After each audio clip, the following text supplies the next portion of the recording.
Hello, everyone. I'm very pleased to be here. Thanks to the organizers for the invitation. I'm a postdoc at the IST in Madrid, and I'm going to be telling you about dynamical axions and their gravitational wave signatures. And this is work I did in collaboration with Juna Kuhn from Triumph and Veronica Sands from Sussex. And if you're interested in reading more, our paper is up on the archive, and you can check it out. All right, so it's well known that first-order phase transitions can produce gravitational waves in the early universe. So what I mean by that is a phase transition where at temperatures above the critical temperature, you have some symmetric phase where a scalar field takes a grab at zero.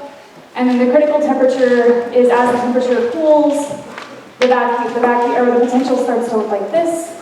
And at the critical temperature, this mu minimum develops and is equal to the zero minimum. And then at T equals zero, the potential develops to look like the true potential. So this is the true vacuum. And a first order phase transition means that there's a potential barrier at some point in this temperature evolution of the potential. If this happens in the early universe, you can produce bubbles where inside the bubble, the universe is living in the true vacuum and outside is the false vacuum. If these bubbles collide with each other, this can be turbulent and can produce gravitational waves. And this can be a complementary probe to any sectors. For example, you can get first order phase transitions in spontaneous symmetry breaking, which has been pretty well studied, and also in confining exotic sectors, which I'm going to talk about today, and which is just starting to be studied. So gravitational waves can be probed by gravitational wave detectors, and I'm going to introduce you to them because the signals in our model are so weak that I have to appeal to future gravitational wave detectors, even beyond LISA. So after LISA has some successful run that we could upgrade even further. And so there's some proposed laser interferometers, V to SIGO and to SIGO, and then the Big Bang Observer, which are like LISA, except more of them in orbit around the sun. Another interesting probe of gravitational waves is atom interferometers. So instead of the laser light interacting and doing the precise measurements, the matter waves interact, and then the lasers act as mirrors. And this just probes sort of a different region in parameter space for gravitational waves, which will be useful for our models. All right, so gravitational waves from confinement. So if you have, say, QCD and then some exotic group that confines at high energy, this confinement is a phase transition, and it might be a first-order phase transition. There are analytical arguments that say for more than 2 colors and more than 3 flavors in a region that's far away from the conformal window, you would expect this confinement to be a first-order phase transition. And if that's true, then gravitational waves can probe this first-order phase transition. So what the literature is doing right now is it seems that the strategy is to use a low-energy effective theory as a way to try and study the dynamics of the phase transition. So people have been using the linear sigma model and the Mandragona-Lessinio model, and so far the status is mostly only studying 3 flavors. And then what they do is they tend to pick parameters in the low-energy effective theory that give the best gravitational wave signature without a lot of motivation. So we're hoping that if we do a bit of model building, we can motivate some of the parameters in the low energy effective theory, and maybe zoom in on a more viable parameter space for gravitational wave signature. So in that vein, one of the problems we decided to study was the strong CP problem, as have been covered before in some of the talks. QCD in the standard model predicts a CP violating coupling. Measurements of the electric dipole moment of the neutron have bounded this coupling to be very, very small. So the question of whether or not QCD violates CP is an open question. And one of the explanations for this small coupling or its absence is the dynamical axion solution, where you have a U1 Pesce-Quinn symmetry that's a global symmetry. When it's broken, the resulting pseudo-Goldstone boson is the axion. Also, as has been talked about today by Pablo, you can think about a dynamical axion solution, which is fundamentally a massless quark solution to a strong CP problem. So if you have a massless quark in your theory, doing chiral rotations on the quark field is nothing but just shifting this parameter when you redefine the fields. And so if you can freely shift the theta parameter to 0, then it's not a physical parameter, and you don't expect to see CP violation. If you have an exotic confining sector, then these massless quarks near the confinement scale turn into bound states. And one of these bound states is going to be a pseudo-Hammer-Goldstone boson of a U1 that has anomalous couplings to GG tilde of a confining group, which is our definition of a dynamical axion. So I think this motivates the idea that there might be exotic confining groups living at high energies. For one, typical axion model building has axions that live on a line in parameter space because the axion mixes with the pions when you calculate its mass. But if you have additional confining groups that somehow talk to the axion, you might have new contributions to this expression for the axion mass. And then another really good reason to have a confining group is that it opens up the massless quark solution to the strong CD problem, because we haven't seen massless quarks, we don't think the F quark is massless. But if there's an exotic confining group, maybe the massless quark is hidden in bound states associated with that exotic group. And this has been fairly well studied in the literature in axion model building. So there are some generic properties of dynamical axion models that I think are useful for gravitational wave signatures. So in particular, if you have an exotic SUN group and you want to use it in some way to solve the strong CD problem in the standard model QCD, you need a massless quark that's charged under both, so you need a messenger field. From the point of view of the exotic color group, this messenger field has 3 colors, but from the other color group's point of view, this looks like approximately 3 flavors. So you're guaranteed this NF greater than or equal to 3 flavor symmetry, which you need based on some analytical arguments as a first order phase transition. And so the other people that studied confining groups in their gravitational wave signatures are Bailon and Liu, and they made this plot.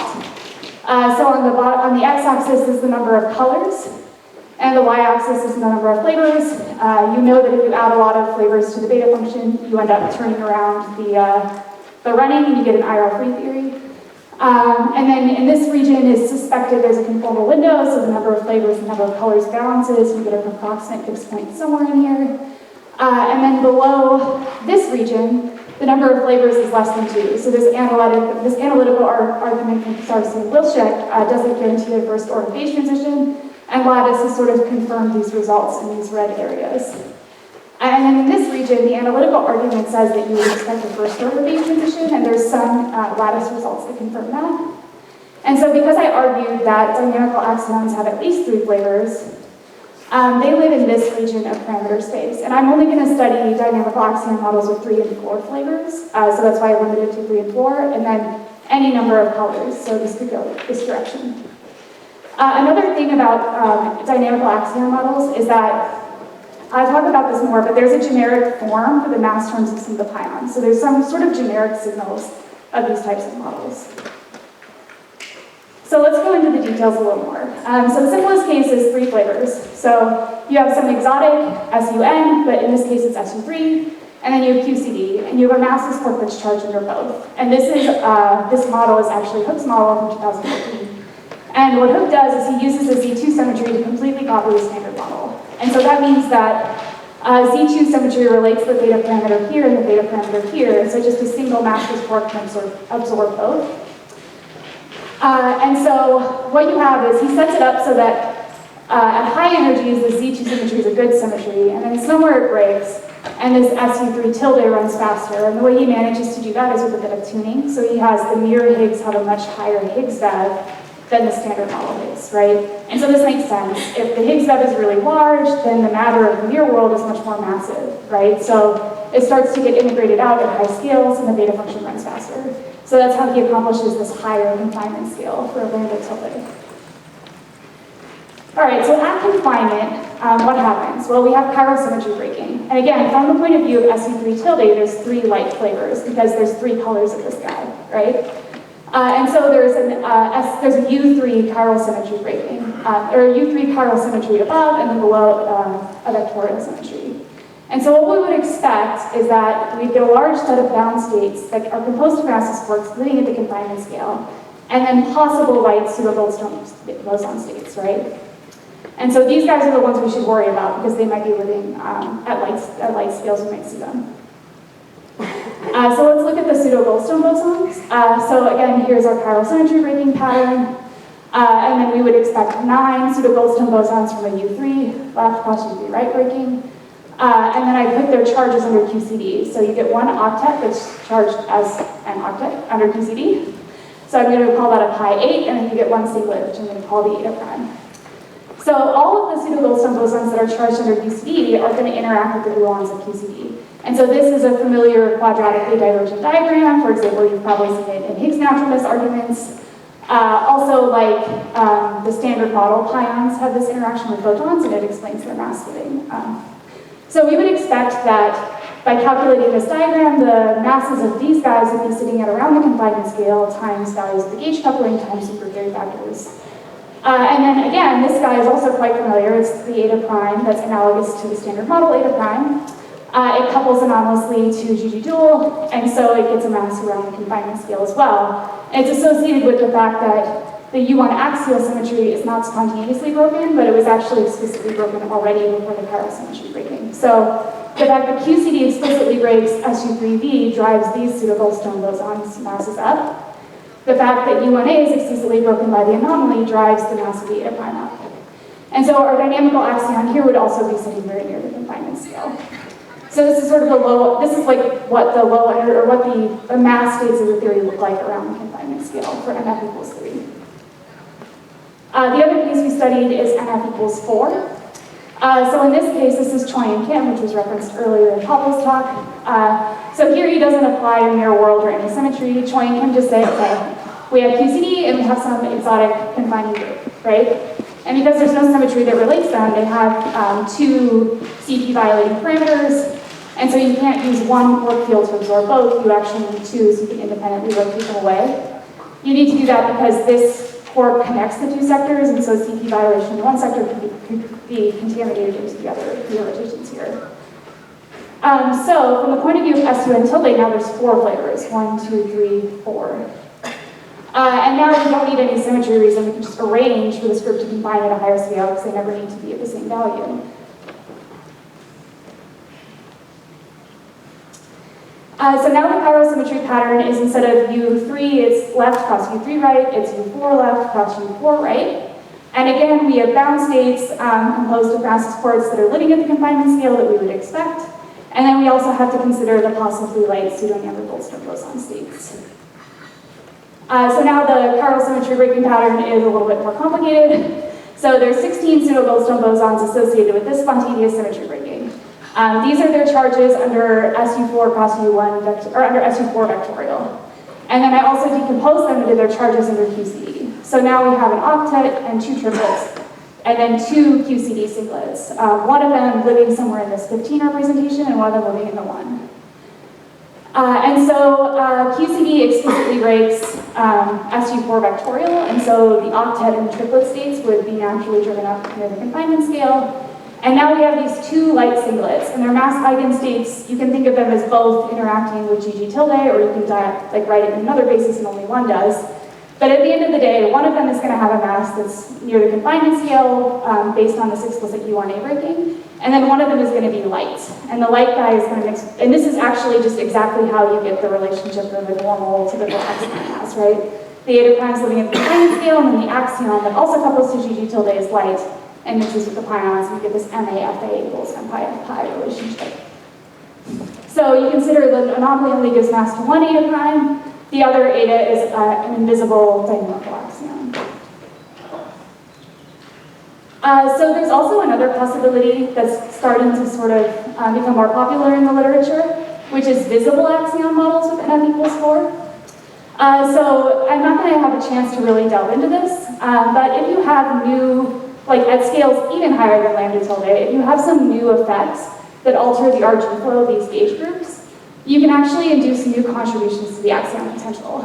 And this here sort of looks like diagonal breaking. This was studied by Agrawal and Howe, and then we wrote a paper where we also studied it. And then also, I don't know if you caught it, but one of the posters has one of these scenarios, Mario Gregg's poster.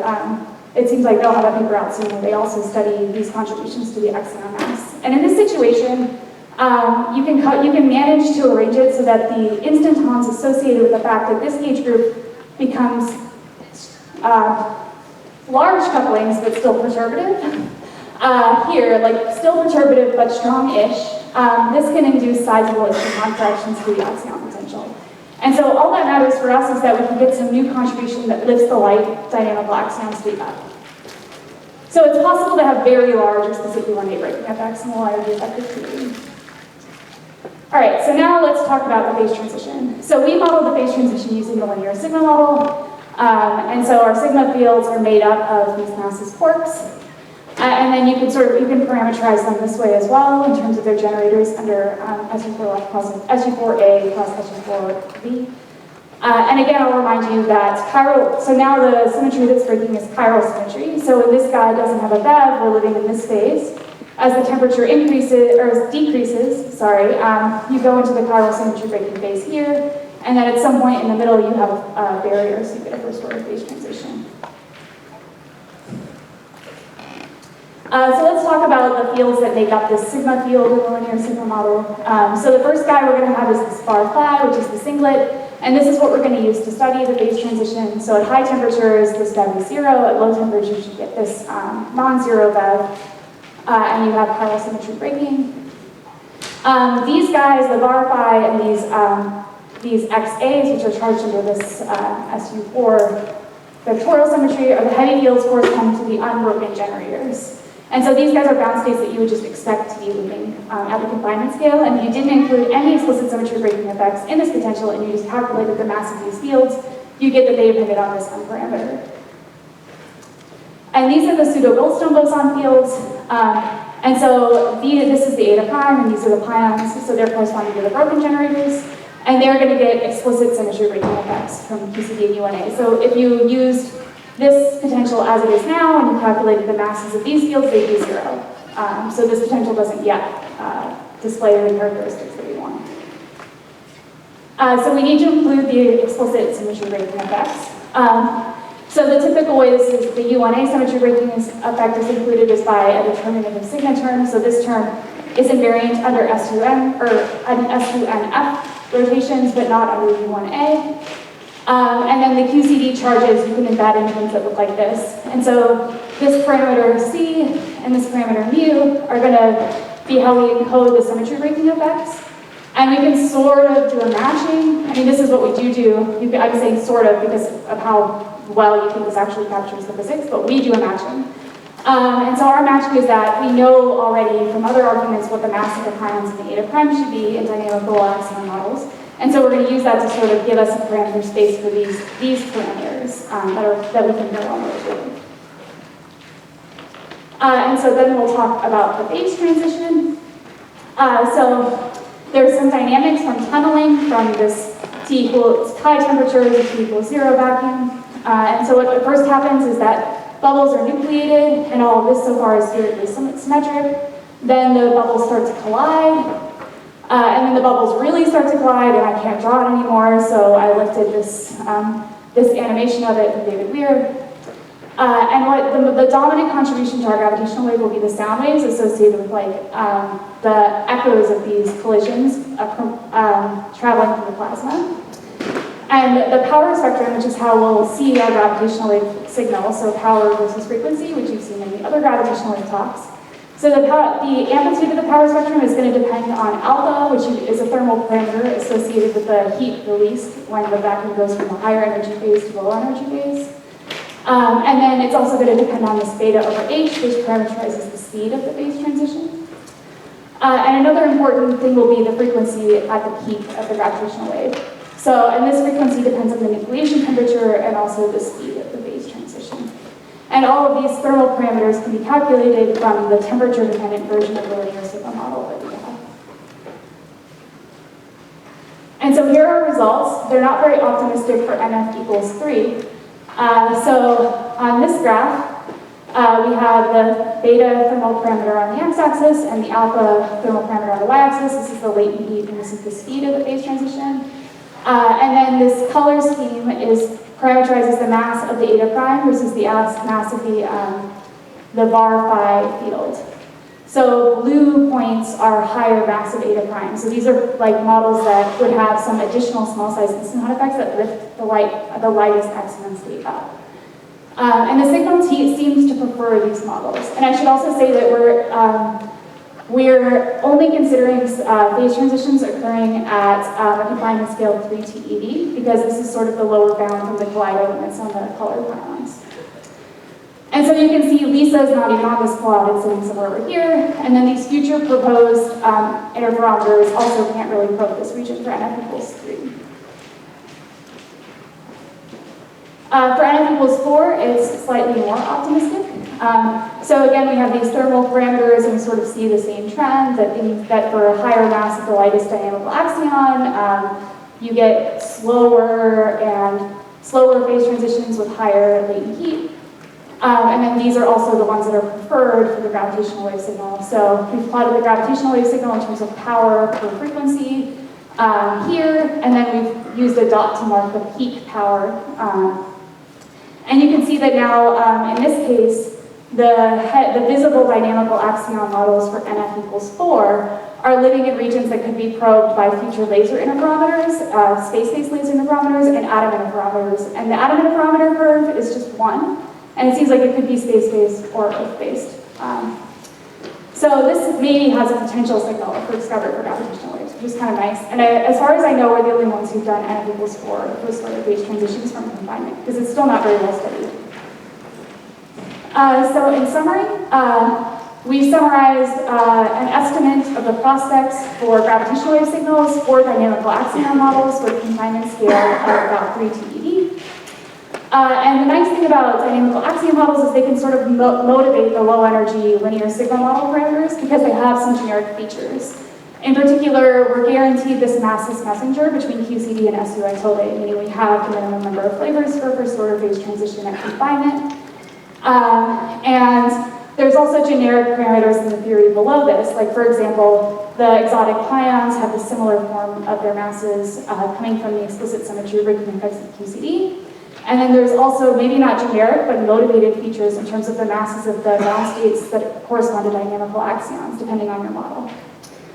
And it does seem like the gravitational wave signature seems to favor NF equals 4 dynamical visible axion models, where you have massless quarks, and then you utilize extra small size instanton effects to lift the mass of the lightest axion to get a visible axion, which is maybe interesting, maybe not interesting for me because I work on those models, but I think that's an interesting effect. And in conclusion, I would argue that extra color groups provide a window to richer phenomenology. Gravitational waves can probe these confining color groups. And also, something I didn't have a lot of time to talk about, but has been well studied, is that extra confining color groups change the axion window and turn invisible axions into visible axions by lifting their mass. And a dynamical axion made of massless quarks has been shown to still be a viable solution to the strong CP problem. And it seems like gravitational wave signals tend to favor models where the high energy effects of extra color groups, where you have some breaking living up here, provides an extra source for the axions. Thank you.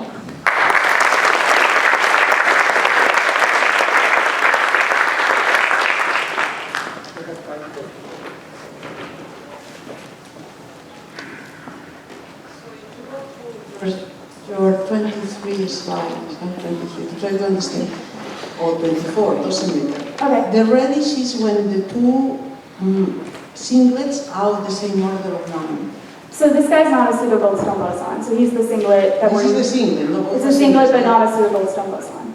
Yeah, right. So in theta prime is taking a mass of Yes. the order of the scale. Yes. So you should expect generically to be of order 1, no? I mean, or my question is that because that region red here you can barely achieve with future.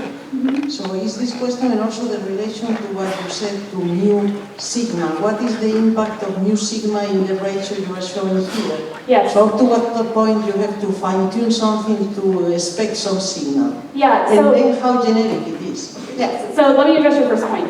So it's true that this is going to this mat is more massive than m bar 5, so the mass of dynamical axion is higher than the confinement scale. But this is actually what we expected from our model, right? Because it's like the confinement scale over FA, so there's a factor of 4 pi somewhere hanging out around here. So it should, so this region is actually what we predicted, the blue points in our model. Oh, it's because of the 4 pi that The we 4 have pi. with the lambda. Yeah, I didn't get into the details because it's a short talk. But it's actually, remember, m eta prime goes like the confinement scale over FA, which is 4 pi. So that is generic of all this type of model, not only of ours. Not only of ours, yeah. Well, I mean, this is not, so for NF equals 3, this would be generic for all, but for NF equals 4, it seems to favor our model. Because otherwise the lightest eta prime would be lighter, right? Yeah, so it favors our model and like Mario's model and then some of these other small size instanton effects models. it And seems the like. impact of new signal? Yeah. So again, I didn't have time to go into it because it's a bit tricky, but actually you're asking about the small size instanton effects. And there's an extra term that we had to add to the model for the small size instanton effects. So, okay. So in our model, which we used as inspiration, this gauge group only talks to one flavor, and so it's a projection operator. So you have a term that looks like this, but there's a projection operator living in here that picks out and only talks to one flavor of the corpse. And that's how it manages to give a mass contribution that isn't identical to this one. So I don't have it in the slides, but I can show you later. It's in our paper if you're interested, yeah. Because it seemed like, I don't know, I didn't want to get too much into the small size instanton, but yeah, we did model that with a different parameter in the energy effective theory. You stopped at NX equal 4, up to where can you go and maybe get to a higher signal for gravitational wave cycle? Sorry, could you repeat the question? So you stop at NX equal 4, but you could go to higher value, right? Yeah, it's more difficult to find visible axion models if you go to higher number of massless quarks, because it's actually like this story here where this story where you end up with some light state that's just an invisible axion is like really generic. It's actually really hard to get away from this. And so the paper we were sort of using as inspiration was mostly this paper where we tried to make visible axion models. But you can imagine playing this game, right, and adding more massless quarks and getting more invisible axions. And I haven't worked through it, but I think you just end up with like more invisible axions, but I'm not sure what exactly would happen. But yeah, that's an interesting thing. I mean, it would still be a first order phase transition. It would be a safer first order phase transition. So, and maybe it would give you something better since it seems like the N=4 signal are stronger. Maybe at higher flavors we could get like a LISA observable signal. Probably not, but a really well observable signal for these higher frequency guys.